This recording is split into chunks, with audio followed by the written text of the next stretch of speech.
Dobrodošli na Zdravniški zbornici, vsi, ki ste se danes, ko vemo, da je tudi čas COVID-a, lahko vzeli čas in odzvali na naše povabilo.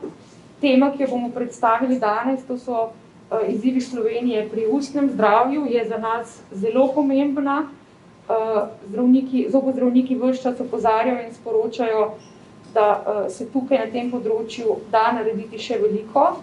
Akcija bi štartala že 20. marca, pa nažalost zaradi COVID-a smo se takrat odločili, da počakamo na bolj primeren čas, zato so vsa gradiva sicer označena z Svetovni dan ustnega zdravja 20. marec, danes smo 1. oktobra, 7 mesecev smo čakali na ta dan, tako da v bistvu bomo danes predstavili, kaj vse sodi v ta sklop tega ozaveščanja javnosti o pomenu ustnega zdravja.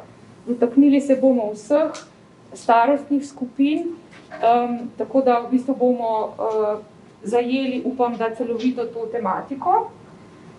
Moram na začetku povedati še, da Zdravniška zbornica se je tega projekta lotila skupaj v sodelovanju s stomatološko sekcijo in sekcijo pedontologov Slovenskega zdravniškega društva, Nacionalnim inštitutom javnega zdravstva, za javno zdravje in pa seveda študenti dentalne medicine.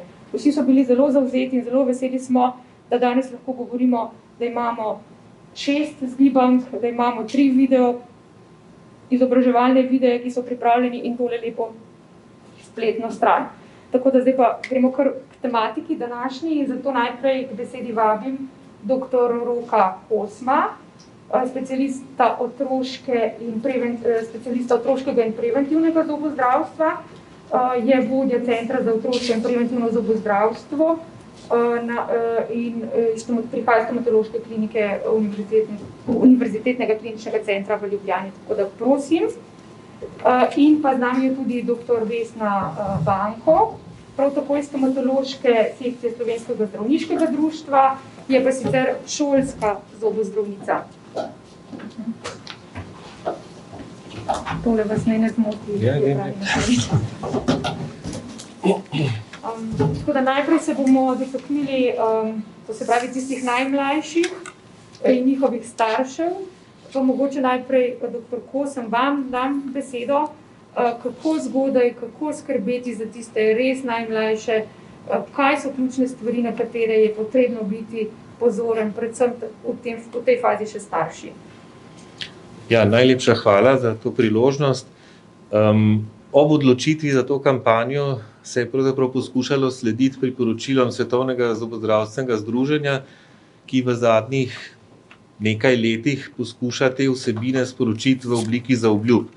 Zato smo se s kolegicami, ki so nekako pri tem intenzivno sodelovali, odločili, da te zaobljube za predšolske otroke položimo na nek način v usta tistim deležnikom, ki so za to obdobje najpomembnejši, se pravi staršem, drugim, bom rekel, njihovim svojcem, tukaj smo omenili stare starše, pa seveda tudi politične odločevalce in zobozdravnike. Recimo zaobljuba za starše se glasi takole: otroku bom 2-krat dnevno natančno poščetkal zobe in pri tem uporabil primerno količino zobne paste z ustrezno koncentracijo fluoridov. Tukaj opozorim na to, da je seveda smernice govorijo o tem, da se začne uporabljati zobno pasto in ustrezno čiščenje zobno krtačko od izrasti prvega mlečnega zoba naprej. So bile pa v nekih podrobnostih te smernice ravno ob koncu lanskega leta posodobljene strani Evropske akademije za otroško zobozdravstvo in je v tej brošuri, ki bo dostopna, so tudi zajete za to obdobje od, bom rekel, prvega zoba do starosti 2 let in potem v drugem obdobju od starosti 2 do 6 let. Za starejše obdobje je pa stvar zajeta v brošuri za šolske otroke. Zdaj, starim staršem smo namenili zaobljubo, da otroku do starosti 2 let ne bom dajala hrane in pijače s prostimi sladkorji, pa tudi kasneje bom to zelo omejevala. Tukaj moram mogoče opozoriti na to, da med proste sladkorje sodijo dejansko vsi mono- in disaharidi, ki niso naravno prisotni sladkorji. In med naravno prisotne sladkorje sodi dejansko samo sladkor v sadju in zelenjavi ter v mleku in mlečnih izdelkih. Skratka, vse ostalo so prosti sladkorji in te je seveda tudi po priporočilih pediatrov vedno bolj, bom rekel, jasno izraženih, v prvih 2 letih življenja smiselno tako rekoč v popolnosti omejiti, kasneje pa seveda tudi ostajati po priporočilih Svetovne zdravstvene organizacije in tudi Evropskih združenj za pediatrično gastroenterologijo na čim nižjem odstotku, 5 do 10% energijskega vnosa. Tukaj mogoče zato, ker se danes začenja tudi teden dojenja v Evropi, omenim, da je seveda treba v tej starostni skupini zelo poudariti tudi pomen dojenja, namreč mlečni sladkor ne sodi med te tako imenovane proste sladkorje in je spodbujanje dojenja zanesljivo tudi ena od pomembnih, bom rekel, vodil naših priporočil v tem obdobju.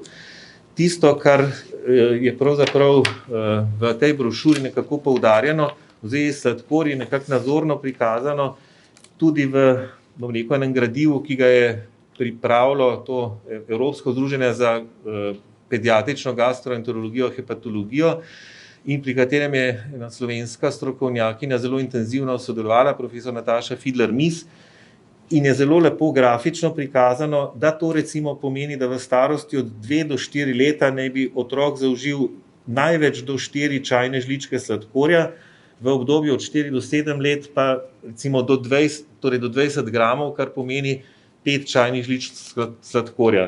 Hkrati je pa na, bi rekel, enem takem na eni sliki prikazano, da to pravzaprav pomeni, da po pol litra recimo sadnega soka lahko vsebuje med 6 in 20 čajnih žličk sladkorja. Se pravi, da si javnost in dostikrat tudi strokovnjaki pravzaprav niti ne predstavljamo, kako velik vnos prostih sladkorjev predstavljajo sladke slajene tekočine.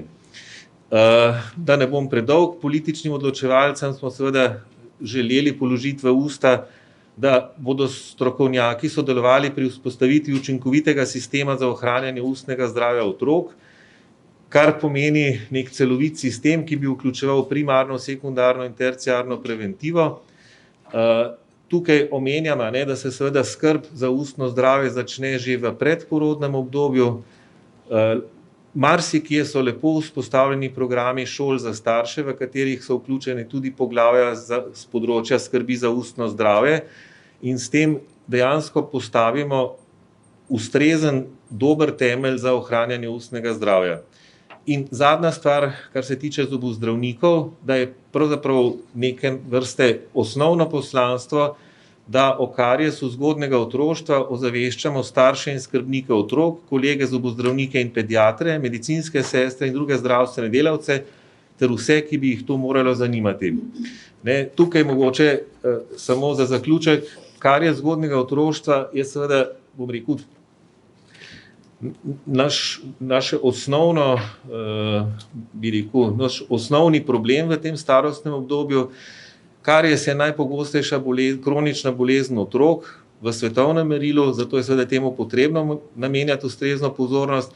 Seveda, da se pa v tem obdobju postavijo tudi temelji z istimi ukrepi za ohranjanje za ohranjanje zdravja obzobnih tkiv in tudi za preprečevanje ali vsaj v večji meri omejevanje nepravilnosti zobnih lokov, položaja, torej medčeljustnih odnosov, se pravi, kot se dostikrat poimenuje ortodontskih anomalij.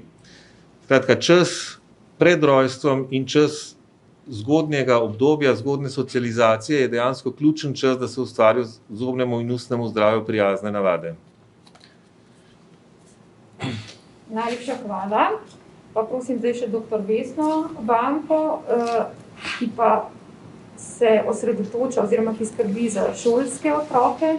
Kakšno pa je stanje oziroma kaj so tiste ključne zadeve, ki jih pa šolski otroci, ki jih prepoznavate, da so pri šolskih otrocih pomembni, da jih poudarite? Zaradi spremenjenega protokola dela je zdaj v ambulantah v obravnavi manj otrok. In ker tudi naše tekmovanje za čiste zobe ob zdravi prehrani, ki je uspešno potekalo med slovenskimi osnovnošolci 37 let in je po odločitvi NIJZ začasno v karanteni, je še toliko bolj pomembno, da vključimo starše v skrb za ustno zdravje naših otrok. In kot šolska zobozdravnica ponavljam naša stališča in priporočila. Zobe je potrebno redno, pravilno in temeljito ščetkati. Pri tem bi rada poudarila, da je pomembno tudi menjavati zobna ščetka na 2 do 3 mesece, da je pomembna zobna pasta s primerno koncentracijo fluoridov in da je tudi zobna nitka nepogrešljiv del pravilne ustne higiene. Mlajši otroci so motorično manj spretni, zato naj jim pri vzdrževanju ustne higiene pomagajo starši, dokler le-ti ne osvojijo pravilne tehnike ščetkanja zob. Še jaz se bom spet dotaknila sladkarij in sladkih pijač, ker se mi to zdi res zelo, zelo velik problem. Torej, največja težava so enostavni sladkorji, ki jih pač dodajamo v čaj in druge pijače, ali pa sladkorji v bombonih in čokoladah. Še bolj nevarno od sladkarij, torej bombonov in čokolade, pa so sladke pijače, ker se ljudje res premalo zavedajo tega, da so sladkorji dodani praktično vsako pijačo.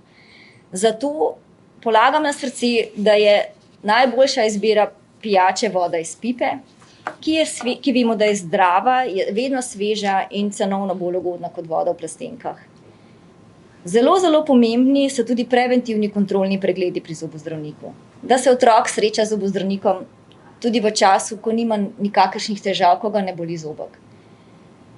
Konec koncev pa v svoji ambulanti se pogostokrat srečam s poškodbami zob, ki so vzrok norenja in pretiranega skakanja. Svetovala bi, da se športov lotevamo z dozo odgovornosti, previdnosti in toplo priporočam uporabo ščitnikov za zobe. Res si želim, da bi naši otroci upoštevali, kar jim že vrsto let vcepljamo. Hvala lepa. Najlepša hvala. Zdaj pa sta oba govorca vam na voljo za vprašanja, tako da kar prosim.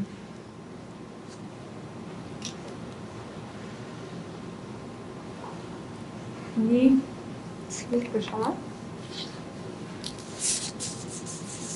Morda postavim jaz eno. Če še enkrat posebej mogoče poudarite mladi starši oziroma tisti starši, ki bodo dobili otroka, se pogosto sprašujejo, kako hitro res k zobozdravniku, a ne? To pomeni, takoj, ko zobki zrastejo, sem prebrala, lahko poveste malo več o tem. Lahko bi že pri 6 mesecih, ne? Drži.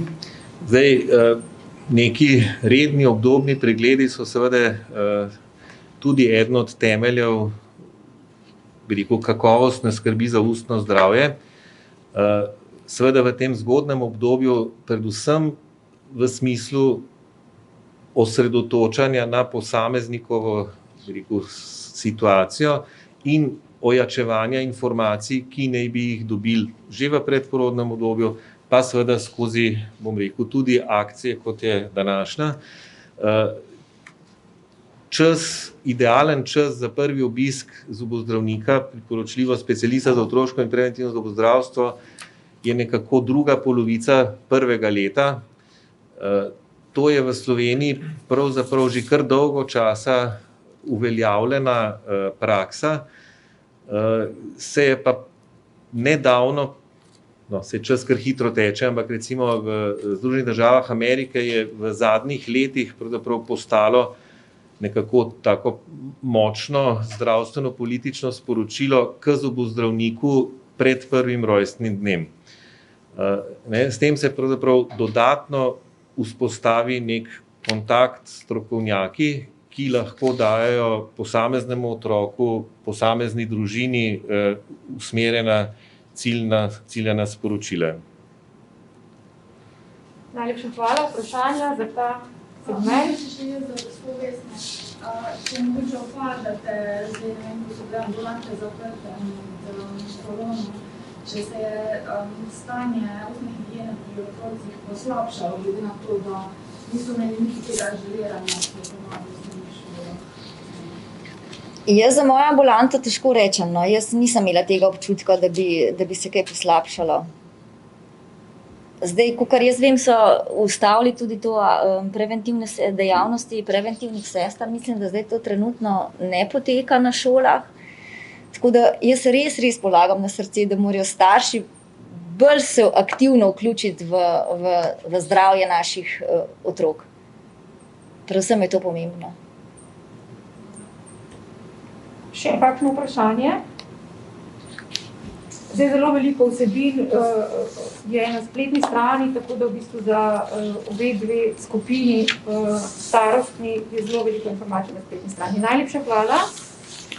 Zdaj pa prosim Miha Predovnik, študent dentalne medicine, absolvent Medicinske fakultete v Ljubljani in predsednik Društva za mednarodno dejavnost študentov stomatologije, in dr. Mateja Praprotnika, člana odbora za zobozdravstvo Zdravniške zbornice.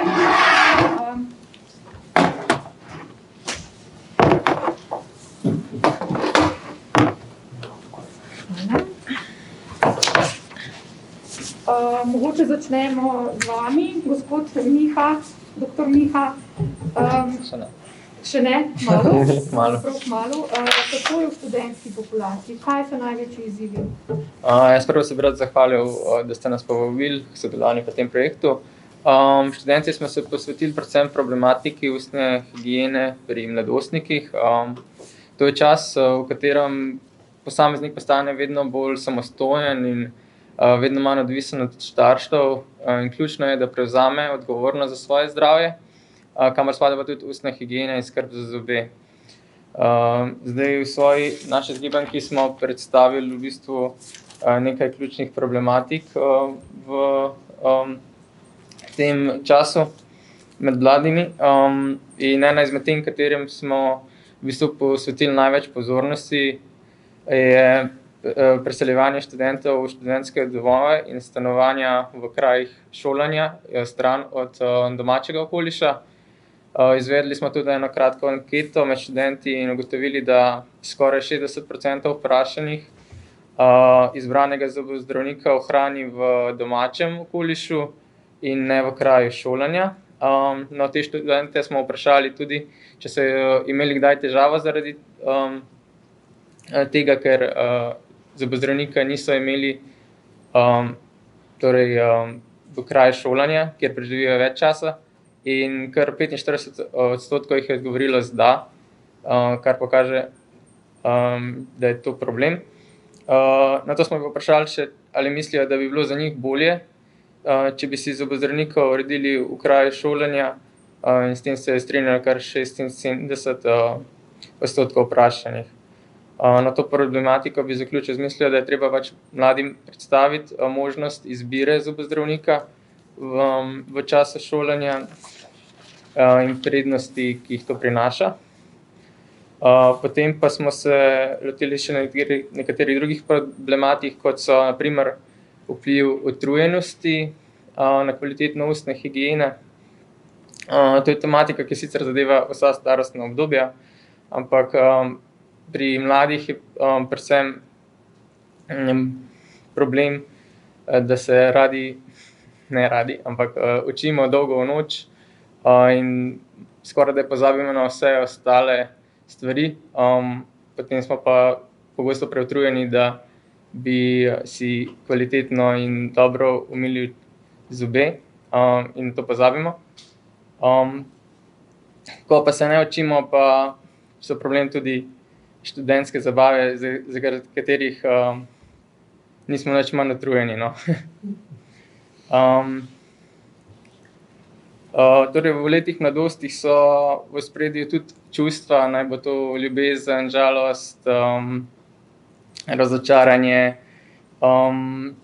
In pogosto se lahko zgodi, da zaradi teh zanemarimo stvari, ki so nam mogoče drugače samoumevne. In paziti moramo, da ne zapostavljamo svojega zdravja, s tem hkrati tudi ustnega zdravja. Zadnja stvar, ki bi mogoče izpostavil danes, je dejstvo, da skoraj ni osebe, ki kdaj zob ne bi uporabila za opravilo, kateremu niso namenjeni.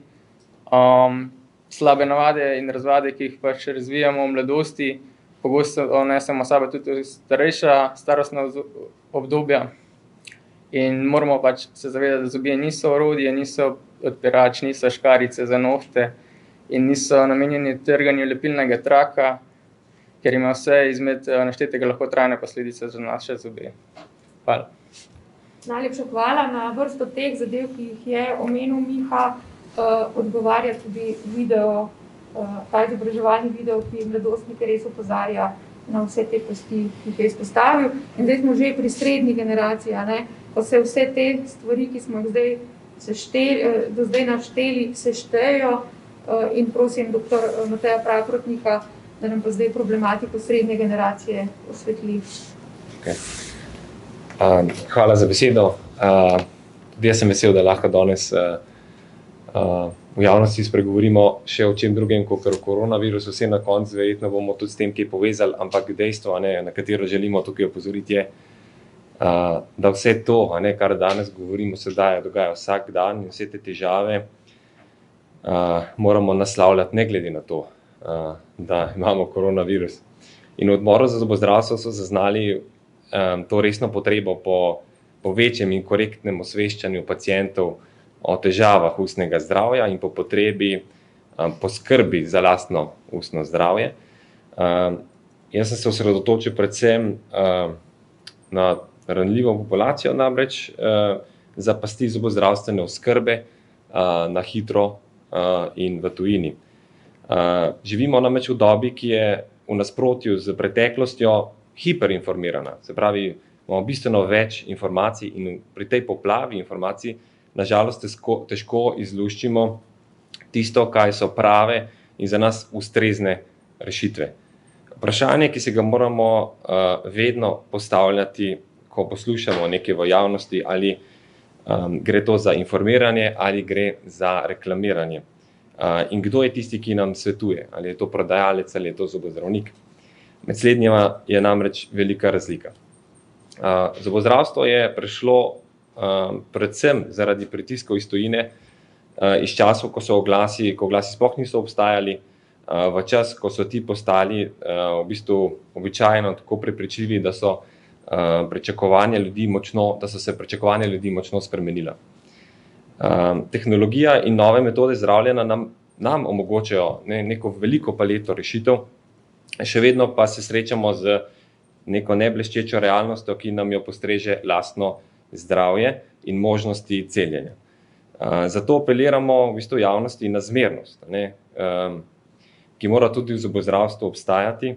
Zmernosti se moramo zavedati tudi zobozdravniki. In najboljša rešitev, ki obstaja na svetu, ni nujno najboljša rešitev za vas ali pa za posameznika.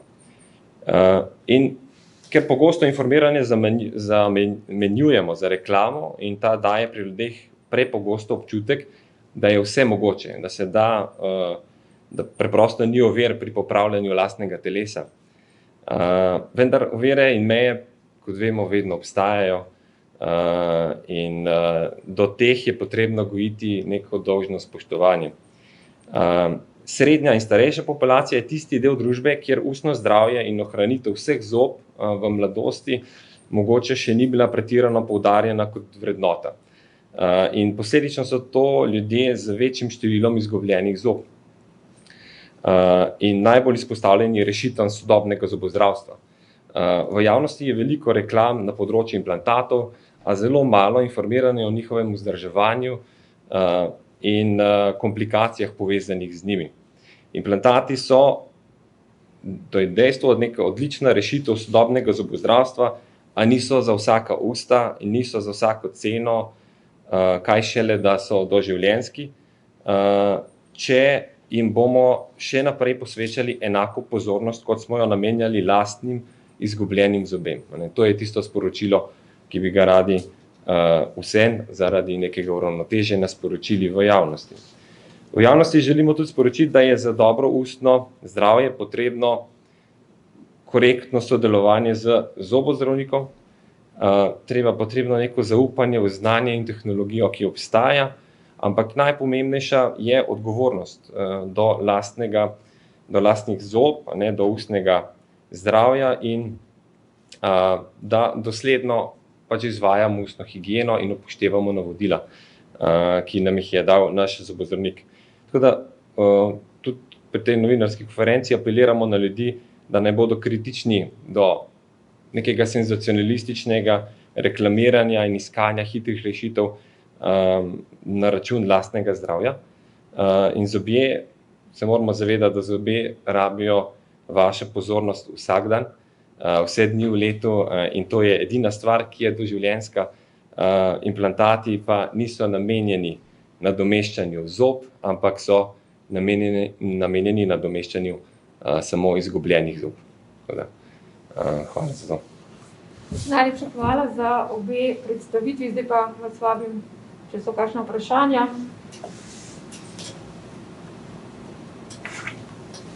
Jih ni, morda se rodijo na koncu. Dobro, potem bi se jaz najlepše zahvalila obema govorcema, spet bi poudarila, da vsa ta gradiva, vse te nasvete prebivalcem so res na voljo v gradivih na spletni strani, tudi za te dve ciljni skupini, prav tako video, izobraževalni video. Tako da hvala. Zdaj pa vabim še primarij dr. Diano Terletič-Davnič iz stomatološke sekcije Slovenskega zdravniškega društva in pa dr. Krunoslava Pavloviča, podpredsednika Zdravniške zbornice in predsednika odbora za zobozdravstvo, da se mi pridružita.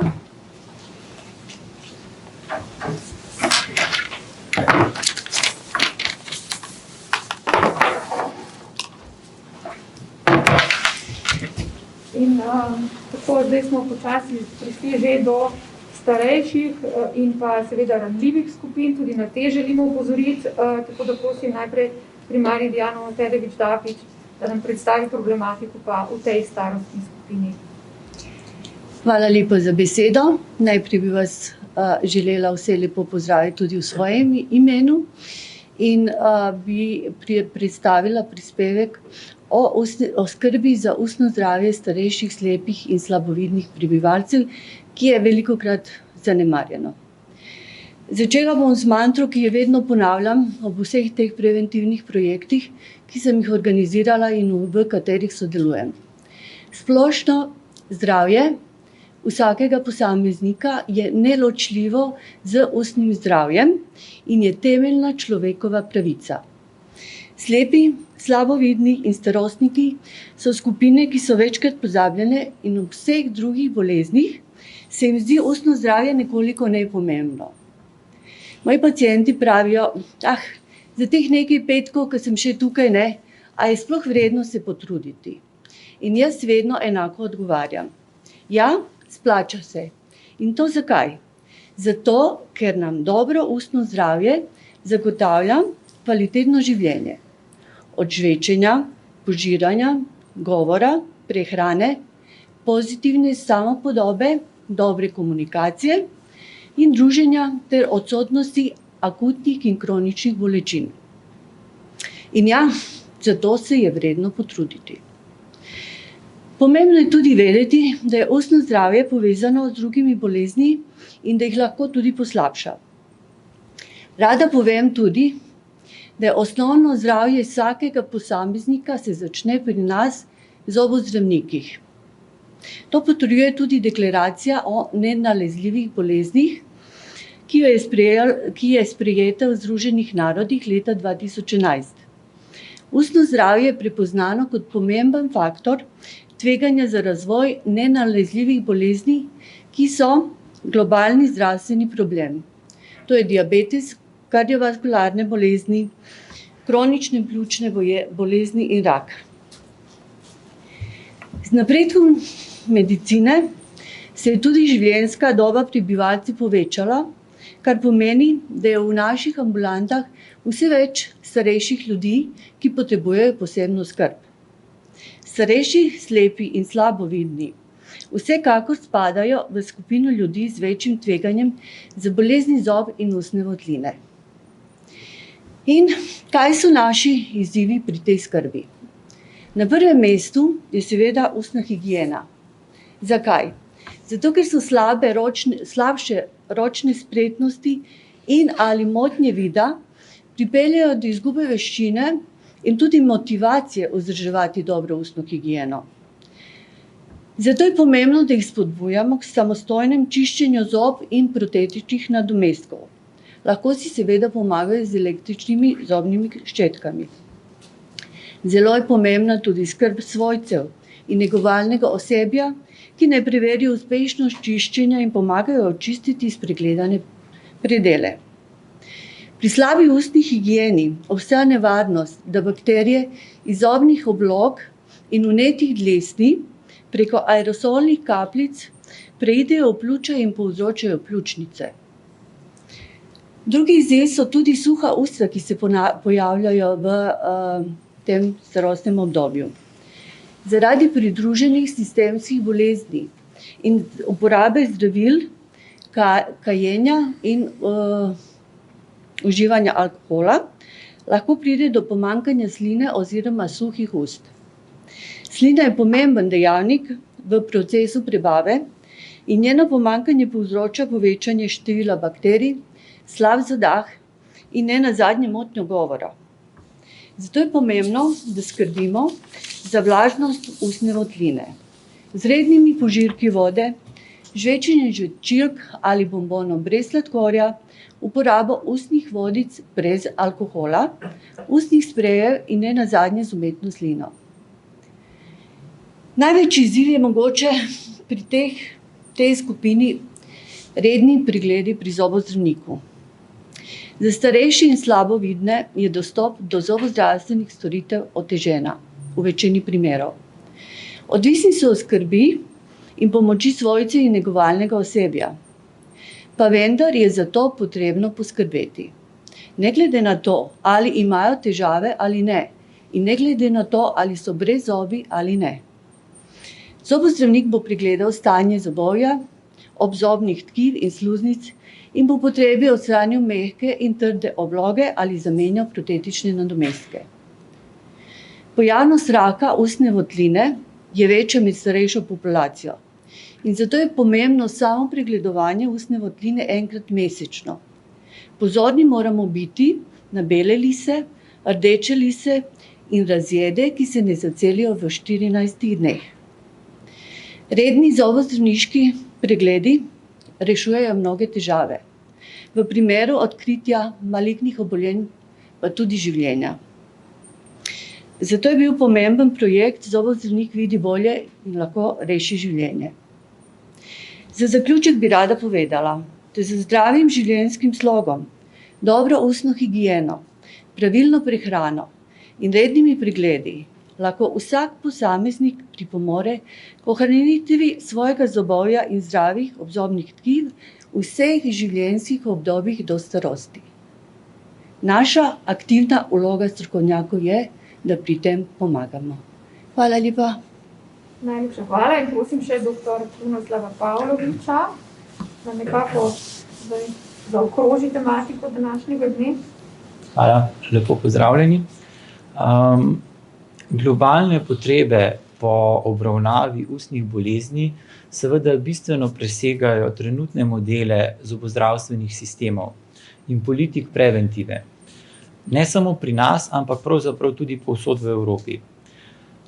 Pri odločitvah v zdravstvenih strategijah, zdravstvenih politikah in pa seveda tudi zdravstvenih sistemih kot takih je ustno zdravje in pa tudi zobozdravstveni poklic pogosto izpuščeno. Kot je kolegica omenila, ustno zdravje sodi med nenalezljive bolezni, kar pomeni, da imajo zelo veliko socialno-ekonomsko noto. Globalno najbolj prevalentne so bolezni ravno ustne votline in prizadenejo po ocenah nekje 3,5 milijarde ljudi na svetu. Mednje preštevamo predvsem karies, parodontalno bolezen in pa seveda rak ustne votline. Zavedati se moramo, da nezdravljene imajo zelo resne zdravstvene in tudi ekonomske učinke ter zmanjšujejo kvaliteto življenja. Povzročajo pa hkrati tudi dodatno ekonomsko breme tako družinam kot tudi zdravstvenim sistemom samim. Pri odboru za zobozdravstvo smo se pravzaprav za tak projekt odločili že v preteklem letu, kajti želeli smo z vsemi strokovnimi deležniki nekako spodbuditi promocijo ustnega zdravja in dvigniti zavedanje prebivalcev o pomenu ustnega zdravja in posledično tudi dvigovati zobozdravstveno pismenost na tem področju. Tako kot sem rekel, smo združili vse pomembne strokovne deležnike na področju preventive in določeni predstavniki seveda so danes z nami in jaz jim lepo zahvaljujem za pravzaprav veliko truda, ki so ga vložili v posamezne problematike. Seveda projekt bi, kot je omenila Andreja, morali začeti že v marcu, ko obeležujemo Svetovni dan ustnega zdravja, vendar nas je pri tem prekinila epidemija. Epidemija nas je veliko naučila pravzaprav, kako zobozdravstvo deluje v izrednih razmerah in ugotovili smo, da so ravno te preventivne dejavnosti v zobozdravstvu v tem obdobju najbolj trpele. No in ravno zaradi tega smo se odločili, da je, mislim, zdaj ravno pravi trenutek, da lahko na drugačen način osvetlimo to problematiko in ko zremo v prihodnost drugega vala, prebivalcem probamo na drugačne načine pomagati in jih ozavestiti k dviganju lastnega zavedanja pomena ustnega zdravja. Se pravi, skušamo opozoriti tudi na osebno odgovornost vsakega posameznika med nami do samega ustnega zdravja. Sam projekt pa seveda tudi sovpada z snovanjem dokumenta Strategija ustnega zdravja v Republiki Sloveniji, ki smo ga tako v okviru delovne skupine Zdravniške zbornice Slovenije kot tudi Ministrstva za zdravje snovali, se pravi, predstavniki stroke na področju samega zobozdravstvenega sistema. Strategija v ospredje tudi postavlja pravzaprav skrb do samega pacienta, krepi njegovo zdravstveno pismenost ter daje dobro izhodišče pravzaprav za prve korake na poti k spremembam v zobozdravstvenem sistemu in k spremembam v razmišljanju na področju zobozdravstva. Za konec bi z vami rad delil vtise strokovnega srečanja zobozdravstvenih sistemov, ki smo ga organizirali v preteklem tednu za predstavniki ministrstev za zdravje Finske, Nemčije, Nizozemske, Švice in Avstrije, kjer so delili naše izkušnje z njihovimi zobozdravstvenimi sistemi. In zakaj to izpostavljam? Ob koncu pravzaprav smo jih vprašali, kakšni so njihovi cilji v njihovih zobozdravstvenih sistemih, kaj želijo spremeniti v prihodnje. In vsi skupaj so poudarili, da je to premik javnega zobozdravstva iz sedanjega sistema upravljanja storitev, se pravi nadomeščanja izgubljenih tkiv v smer upravljanja storitev preventivne in profilaktične dejavnosti. In predvsem z namenom dvigovanja zobozdravstvene pismenosti in zavedanja pomena ustnega zdravja vseh prebivalcev. Osebno si želim, da bomo lahko v prihodnje tudi mi razpravljali o takih ciljih in da nas bo mogoče tudi tak projekt pripeljal k drugačnemu razmišljanju na področju zobozdravstva. Hvala lepa. Najlepša hvala. In še vprašanja?